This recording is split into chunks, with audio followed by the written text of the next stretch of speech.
some of them, and they can't see you. We're going to try to figure that out for the next time. But we do this once a month, and what we like to do is to use this book, Signals by Jeff Desjardins, and he does visual representations of trends that will impact the future. So we're just kind of going through his book as kind of the basis of our structure of our Think and Drinks. And then what we do is we kind of get that global and national perspective, and we bring it down to the local perspective, and then have a conversation with, we have an expert panel today, which April will tell us about, and then we also just wanted to have a conversation with you all to kind of brainstorm ideas for how we can move the positive agenda and be prepared for the future. And so with that, the most important part of this entire thing to me as a bourbon lover is the think and drink, the drink portion. Tyler is our bartender, our mixologist, and we always just kind of started during COVID, let's have a cocktail. And Tyler's going to give us the recipe to the cocktail you're enjoying. Good afternoon, everybody. As Sheila said, Tyler Waldorf here. I am your mixologist, and hopefully for those of you in the room, your new best friends since you have a cocktail. For those of you on Zoom, hopefully you're enjoying something with us as well. So the drink I selected for today is the Boulevardier. It's a take on the Negroni, if anybody's familiar with that, gin-based drink. And so I thought today this would be a good thing as we get into the holiday and kind of thinking about these bourbon drinks that go well with your Thanksgiving meal. Hopefully you all have a drink if you have a family like mine that you want to kind of get away from during the holidays. But the recipe's up here on the screen, but it's basically 1 1/4 ounce of bourbon, your choice. You can also use rye if you prefer. And then equal parts Campari and sweet vermouth, so 1 ounce each of those. If I can get this in. And then this is a stirred drink. So I have some ice from the shaking glass here, and then strain it out once it's chilled. I get the fancy glass, sorry. And then finish with a little orange peel garnish. So hopefully you all enjoy, and with that, I will turn it back over to April to get us started. Thank you, Tyler. So to start us off, as I said, I got a Bachelor of Arts, so I wanted to talk about language because it is really important. I think that it's really interesting to examine the way we talk about things in general, especially the issue of environmental pressures, as we're going to be speaking about today, because people make decisions based on values, and so the way we talk about that and how we get people to connect to climate change is really interesting and important, because I find that people might not even realize they care about climate change until you find a way that connects to them. And so just another note on this is that I think we all know, we started talking about this in terms of global warming, and then we kind of realized that wasn't quite as accurate or led to some misinformation, misunderstanding. Of course, we have a global average increase in temperature, but it's so much more nuanced, and we're seeing so much more than just warming temperatures. And so then we saw the shift to climate change. The whole climate as a whole is changing based on weather patterns over time. But now I'm noticing a lot more talk of climate crisis, climate breakdown, climate emergency, to sort of get at the urgency that has been needed.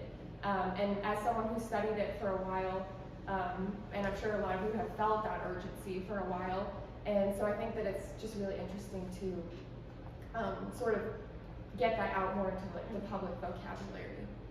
So with that, at state national level, bringing it a little bit closer to home, of course we have the infrastructure bill, and again, that's really promising because it's better than what we've seen in the past. There is some things involved or addressing climate challenges like building bridges and roads and electric vehicle charging. But with that, of course, we want, I've heard a lot about the Build Back Better, which just passed in the House this morning, and sort of these two being a lock and key legislation, and providing more funding at the higher level, but again, you know, how does that affect us in Kansas City, in this region, as planners, or just in your community as a whole, and help us talk about that, because I think I preface this with some of the higher level stuff, because while that's not directly impacting us, I think if we ignore that stuff and don't pay attention to it, then the people there are also going to ignore it and not realize the value and importance of it. So we have today with us some guests from Climate Action Kansas City, which is a nonprofit regional collaborative that brings elected officials and community leaders together to reduce emissions, invigorate the economy, and promote public health and improve quality of life across the Kansas City region. And they just passed, in collaboration with Mid-America Regional Council, a little bit about how you see the Climate Action Plan being used by our local communities. Back up by saying about 3 years ago, Climate Action KC was founded by myself, Mayor Mike Kelly, and leaders across the region who are really concerned. Like you, I was pretty overwhelmed and even scarred by some of the information that you learn about. And so that's what really compelled us to take action. We felt that there was a lot of leaders, other local elected leaders, who wanted to make a difference, who wanted to act on this issue, but just didn't have the tools. You in the audience too, do you have any suggestions or tips on how officials or each other should deal with climate deniers? Building energy exchange, so we're focused on decarbonizing the buildings.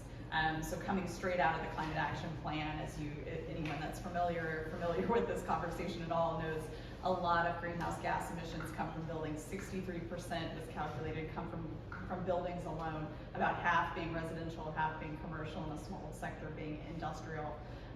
So I come from an architecture background. I'm an architect and urban planner, spent most of my career in professional practice. So I'm very familiar with a very transactional environment. And so moving into this space where we're much more focused on how we implement policy, I'm always thinking about not necessarily climate denial, but more the unwillingness to want to make change or move on an issue. We have a question from Linnell from Zoom, and she asks, what are some of the actions that were taken to get meaningful engagement from community members? An example. So for Shawnees Plan, we had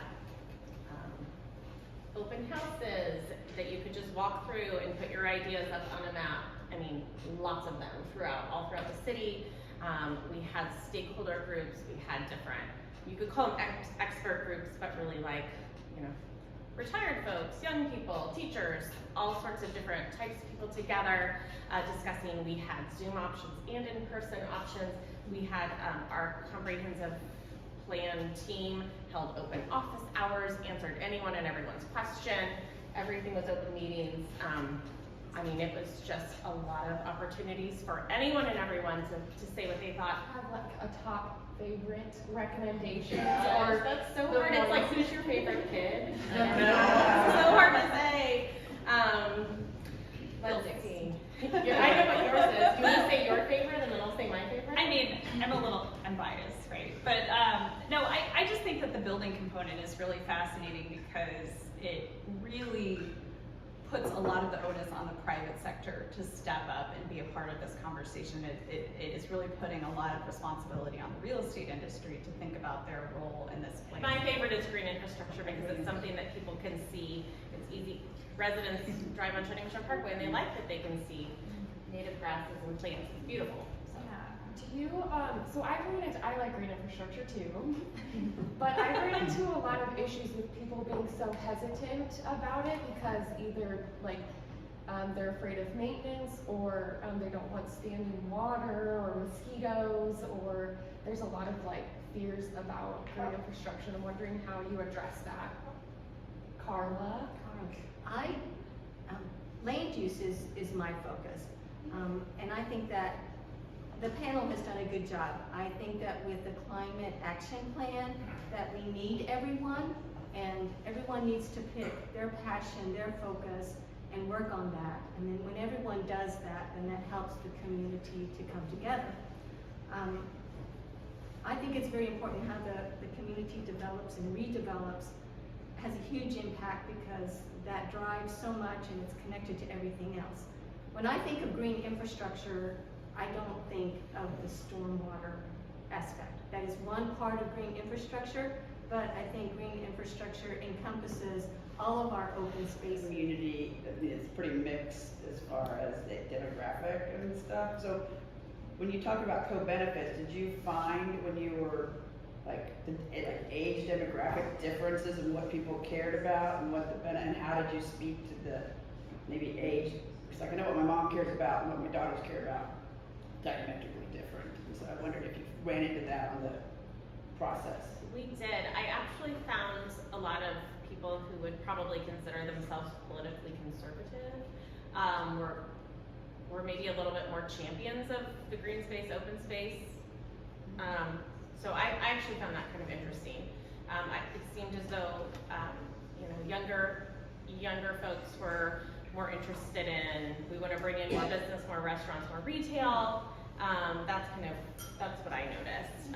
And then the obvious ones, young people wanted the parks. Trails and connectivity was pretty popular throughout, making sure people could walk places. New York City and all the commercial buildings that are there, and they have a plan Yes. to start reporting things. To me, that sounds like a lot of bureaucracy. So it's another layer of stuff they gotta do.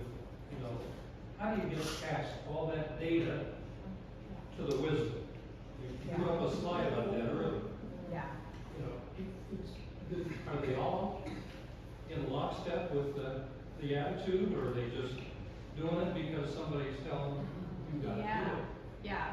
Well, so I used to live in New York, and so I have somewhat of a sense of the context of the real estate industry, and it's the politics there are very progressive, and so they're moving very aggressively towards net zero. The real estate industry is unreal, though. I mean, it is a behemoth, and so I think you'll see, and you'll probably see headlines in the coming year as this starts to really come together, that those two things are going to hit a point of contention. And so I actually, I was a little scared as I started to better understand what I was doing in this role, that, what policy drivers do I have? Or am I just going to have to try to start from the incentive side, start developing the funds ourselves? One of the things we're working on is what's called an energy efficiency investment fund, which is essentially a green bank, a bunch of different lending tools that we can work with different fund administrators in the region to deploy. First thing we're going to work on is housing. And for us, in some ways, it's actually a more interesting strategy to start from that place, because you get a good percentage of the market to be engaged with what you're doing, be excited about it. The whole culture shifts, because then you have people saying, yeah, let's do net zero. And yes, I know you're gonna provide some subsidy for me to do that, but it gets, if we can get 10, 20% of the market to be in that box, and then you start talking about policy changes, then those policy changes don't feel as if you're being bad cop to everyone on the street. You're saying, here's where the market's moving naturally, we're getting there, you can see that it's possible. And also, by the way, the contractors and the workforce development has evolved through that process. So now you have that many more contractors that understand what you mean when you say do net zero. And then that's a point at which you can start rolling in the policy pieces. I think we're— Question to that. Has there been much outreach to the banks and other lending institutions? And second part of that, what about the consumers to start creating the demand for more better climate development? Yeah, we're just getting into that. I mean, I've talked to a handful of people. One of the ways that we're sort of trying to just aggressively jumpstart that piece is we received a grant through the Urban Land Institute to do a 2-day technical assistance panel, and we're going to fly in some folks nationally and then take some financial expertise here locally, blend that into a 10-person or so panel that will basically examine this fund development concept for 2 days, and then come back and say, here's what we think is going to work for your market, because our market is pretty different. Our utility costs are a little lower. That makes our return on investment a longer time period. It makes it a little bit harder to make the numbers work. You know, Kansas doesn't have PACE, Missouri does. There's a lot of dynamics at play depending on which side of the state line you're on.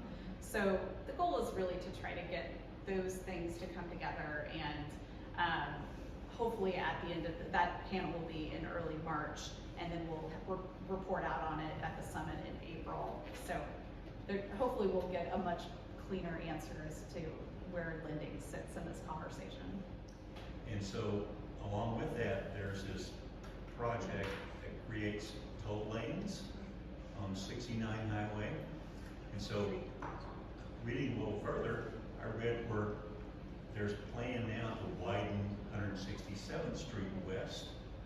And so that raises the question to me, if you build this interchange, widen 167th Street, and you create more development in suburbia, then that creates your market for your toll lanes. And so I'm just wondering, how does that fit with climate change and air quality and suburbanization and all that? It just seems like it's going against the trends that we've been fighting. Yeah. So I don't want to take. I'll just make one comment to that because I. Oh, sure. Yeah. Just the fact that, you know, urban sprawl and the repercussions of that as it relates to climate change. You know, what study I saw was the ideal sort of urban environment and density for climate is around 3 to 5 stories, 3 to 6 stories. It's less in New York City, more like Washington, D.C., you know, like really walkable, but still pretty dense. And so I think we need to always think about that, like that there's a whole planning, you know, ideology around climate, not just the buildings themselves. And I think we've even discussed this as part of this fund, is providing as a part of that scorecard of whoever receives funding, that it's within an existing neighborhood and it's speaking to some of those planning repercussions of greenhouse gas emissions, transportation emissions that come from the continued sprawl. Well, So. maybe I should have asked it. Taking a vote to the council, I think that one of the areas where we can do some big improvement is with our younger people.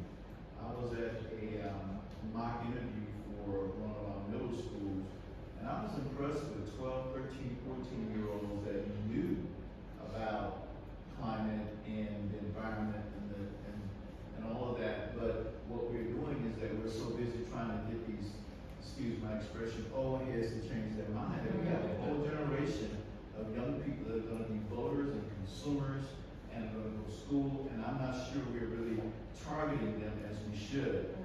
My day job is I'm a teacher at Shawnee Mission. So we actually had a sustainability summit for Shawnee Mission School District students. We had experts on all sorts of different topics of sustainability present. I presented, Joan Levins, Tom Jacobs, shared about the plan, shared information, and those students came up with their sustainability objectives. They went to their board meeting on Monday, Shawnee Mission School Board meeting, presented, asked them to adopt the Regional Climate Action Plan, and it'll be considered, and they're taking action. So we have a youth committee. It's very important. Kids are the whole reason that I care about this. So that's, for me, is central to all of it. Work on environmental justice.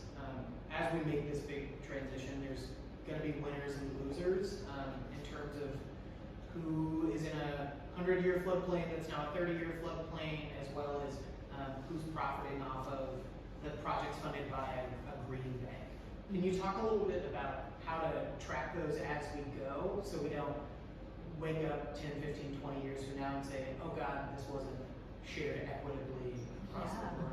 Yeah, I'm glad you bring that up.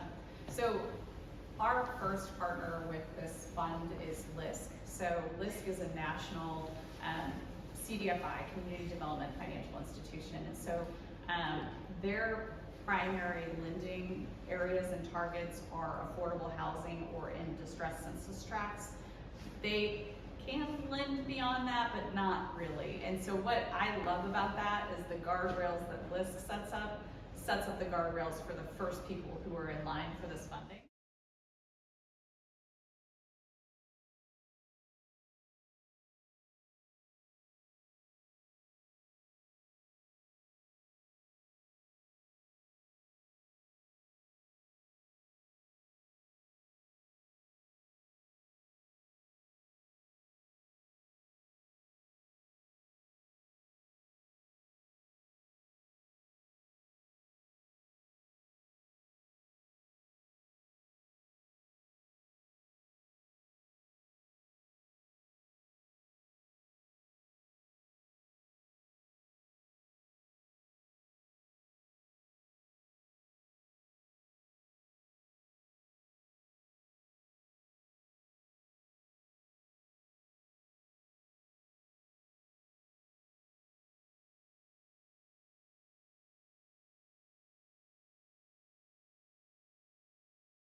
Another Zoom question? Yes, this other Zoom question is also from Linnell, and it relates to real estate. Are the counties in the metro encouraging reduction in urban sprawl, like protecting agricultural undeveloped areas? And are there plans to improve housing in the core of KC from the Building Better, Back Better bill or infrastructure law? Thoughts on that, Sheila? My thoughts on that would be to go back to the land use and how we are developing our communities and using our land. Besides the climate action plan, another tool that's available to communities to think about in high-level policy is the 30 by 30 initiative. And so are we protecting the best areas of land for those purposes? Instead of, I have sat in meetings where elected officials have, were kind of upset about all of the wasted land up around KCI Airport. And, you know, that's farmland. Those are hay fields, those are grazing fields for for cattle, which turns into local food sources, and I don't see it that way, of course. On the East Coast, there are some communities that actually have, put boundaries up, saying this is as far as we are going to develop. So they have, I'm going to put a circle around the community, but maybe a square, a circle, whatever it is, and say, we're not going to develop beyond this, because they do value that historical family farmland that is part of their community. So that is a tool that communities might look at and incorporate. The 30 by 30 initiative is more of a public-private nonprofit voluntary program, so that is something that communities could look at as they implement sort of the land use aspects of the climate action plan or their comprehensive plan. So Hope that answered the question. Carla, there's so many things you said that I just want to react to, which is that, we live in the breadbasket, right? And yet, I'm on the planning commission, I've approved hundreds of conversions from agriculture to single family dwelling developments, right? And it kind of hurts my heart every time. But I think it's just devaluing the agricultural land that we have. And if we look at that map, we hope we don't get to this point, but if you look at the map and where climate change could take us, a lot of the areas where agriculture flourishes south of us are not going to be as productive as they are today. And so to the extent that we preserve every acre of agricultural land that we can and utilize it, and I'm sure we'll get to this in the next discussion around water shortage, is like the idea that we treat agricultural land as if it's nothing, as if it's not important to us, even though it's a major economic asset for us, is really to our detriment. So certainly I don't know if there's any, I would love to see that kind of language. I feel like it's the hardest political fight to fight is around sprawl. And maybe back to the original conversation around like, why do consumers choose that? I mean, from what I understand is it's not so much that the consumer chooses it, the consumer chooses it because what led them to that decision was highly subsidized, that got to them to the point to be able to access a 2 to 3 story home on a large lot at a low price. If they were actually paying for the true cost of the infrastructure, not to mention all the climate mitigation issues, no one would ever buy it because it would be clearly 2 to 3 times the price.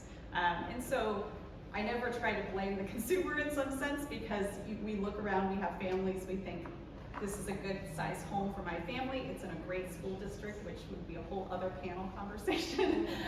But to that, I think what's happening, the American dream for the consumer with kids has been a 1/4 acre lot, a 4-bedroom house on cul-de-sac. And that has been subsidized through sewers, way-in paths, streets, and various other things. They could afford that and still pay the cost of transportation back to their job or to grocery stores or whatever. And those communities that have limited development on farmland, that has driven up the cost of housing, no matter how dense it is, on the interior. And whether it's farmland or rivers or oceans or whatever, when you have a limited supply, the cost of housing is going to go up because the cost of land goes up. Boulder, Colorado is a prime example. Back in the 60s and 70s, they bought the whole ring of the mountains around it. And what's happened? I don't know if anybody can really afford to live there unless you bought Tesla stock 10 years ago. And so you have to address the consumer, because a lot of the consumers are looking for a 1/4 acre lot, 4-bedroom house. There's still going to be that demand. And how are you going to change their attitude that you're going to put them into a 4-story building in downtown Manhattan? And I also think that from a perspective of succession planning, I mean, you've got all these ag families and their kids are seeing millions of dollars come in and so what's the education and preparation for succession planning for those families that have this big farmland, because they're being incented to get out. Instead of staying. Especially for the grandkids. Yeah. And what they know. Right on, they're not. willing to I put think in we the have a work and- comment in the back. I know next time you said you were gonna talk about water, but this will be a different panel on meeting, right? So I would love to hear from the three of you, your concept briefly about water and what did you say? So the question was just, our next Think and Drink is gonna be on water scarcity, and, they were just wondering if, what you all had to say about the topic, since we will have a different panel for the next one.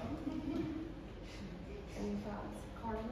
It's gonna be one of the biggest challenges our communities face. Even in the Kansas City area, I think. The computer models show that the Kansas City area in 20, 30 years will have a weather climate similar to Central Texas or New Mexico. And so a good portion of this community depends on the Missouri and the Kansas River for the drinking water source. And some of the actions are, okay, so, lower the water intake for the water treatment plant. Well, if the Missouri River becomes a trickle that, a kayak or a canoe can only float down, that's not gonna be possible. So I think water supply is going to be a big, big challenge, for all communities, in particular, those of us in the Midwest. I think I completely agree with you. It's absolutely critical, and I want to come to that and learn from experts on that topic. So invite me. The only thing I'll add to that is that water is energy. I mean, we talked about that as far as what things we focus on, because on its face, water seems like a separate conversation from, energy performance, but it really isn't. It's all related, particularly when you look at the macro scale of how much water we are consuming and pumping through, and that's all part of a bigger picture. Yeah, it takes a lot of energy to pump that water out of the river and to treat it and the chemicals and then to pump it out to the community. So you're right, there is a lot of energy associated with water supply.